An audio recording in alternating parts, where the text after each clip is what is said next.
Above the door, written in French, is Arrête c'est l'impure de la mort, which in English translates to Stop, this is the empire of the dead.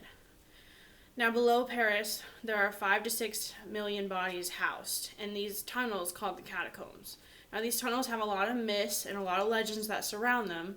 We're also going to go over the history and the reasons why these tunnels were made.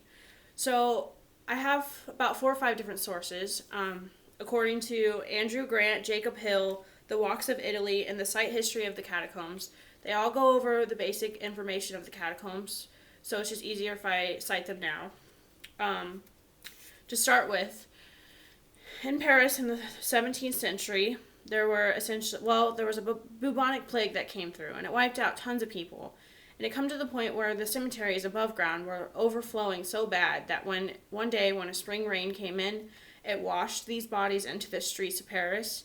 It had the entire place, like the entire town, smelling like the stench of dead bodies and rotting flesh. So it was pretty nasty. So city officials had to decide, what they were going to do with these bodies. Well, they realized that below the entire city of Paris, there was essentially 200 miles of these tunnels that were for limestoning in the 13th century.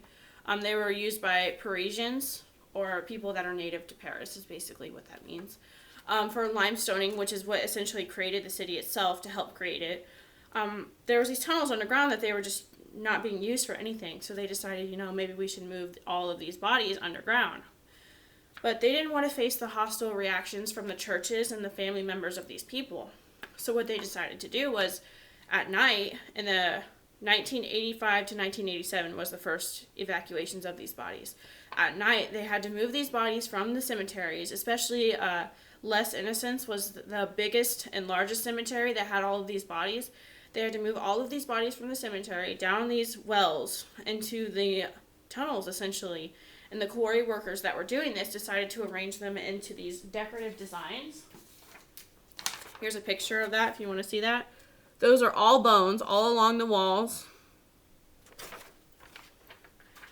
So once they moved them all down there, and not all of them were placed in decorative designs. There was places that you're not supposed to go that are tunnels around the quarries, or around the ossuaries, I should say, which are where the bodies are housed, that are illegal actually to go in. You're not supposed to go into them because a lot of people have died and come up missing because of how vast these tunnels are. Here's a map that's just of the tunnels that they have been able to map.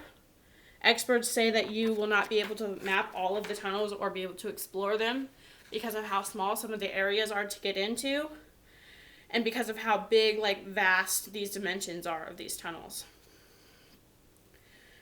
So, not only were these tunnels used for mining in the catacombs, they were also used during World War II by both of the soldiers on both sides, which you can expect in an area like that. So, there are 6 million bodies total in the ossuaries, and then many miles of maze-like tunnels around the ossuaries, which are really dangerous and tell you to stay out of them, and they're actually illegal to go into. You will be fined if the people that roam these outer areas of where the secret entrances are, if they find you trying to get into there, or if they find you actually in the tunnels, you will be fined. You can actually go to jail for it. So originally in 1809, they had opened the catacombs to the public. And at first it was just by, you had to get authorization to go, but then it became such a tourist attraction that nowadays it's open to everyone, and 550,000 people go a year. So it's pretty well visited place. So then we're going to talk about the myths and the legends now that I've gone over kind of the history and why the catacombs were made. So I came across this article called The Most Bone-Chilling Paris Catacomb Legends and Myths by Kayla Score. So the first thing that I want to talk about is called the uncovered video camera. So in the 1900s, a group of cataphiles, which are people who explore the catacombs, they came across this camcorder that had tape on it. And when they watched the tape, which you can actually look it up, or I'll try to include some links in the description. When they watched the tape, there was a man running through the catacombs, really freaked out, and then at the end, he drops the camera and he doesn't pick it up. So nobody knows if he lived or he died. So that's one of the main ones. There's also, well, if you've seen As Above, So Below in the movie, you can kind of get the point of that angle of that story. And then also, I want to talk about the midnight legend. So there's a legend that if you're in the catacombs after midnight, you will hear voices talking to you, and basically they are going to try and get you to venture into these tunnels, which will essentially get you lost. So all of these are myths, so whether you believe them or not is up to you. And the last thing I want to talk about is in 2004, the cops went into the catacombs because they found this area that had pre-recording dog noises. There was videotaping.